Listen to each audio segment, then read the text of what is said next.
যারা দায়িত্বশীল আছে আমরা তাদেরকে বলবো যে আপনারা লিটারে 20 টাকা যেহেতু বাড়িয়ে দিয়েছেন, আপনারা অচিরে এই সংকটটা দূর করেন, যেন 24 ঘন্টা প্রত্যেকটা পাম্পে যেন নির্বিচ্ছিন্নভাবে তেল দেওয়া হয়। তার সময় সিরিয়াল ধরলে বিকেল 3টার সময় তেল দেয়।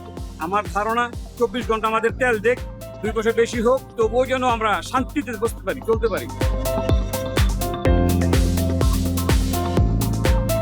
আমি পাইছি 1 ঘন্টা 30 মিনিট, মানে 90 মিনিট পরে তেল পাইছি।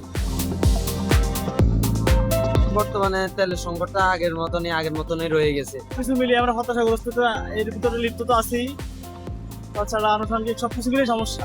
রুমের ভিতর ঘরের ভিতর তেলটা মজুত করে, আমি বুঝতেছি না কি কারণে তারা এই তেলটা মজুত করে। আগে তো ইনকাম একটু ভালো চলতে পারতাম আর কি, এখন তো আরো একটা বিরাটে মারা।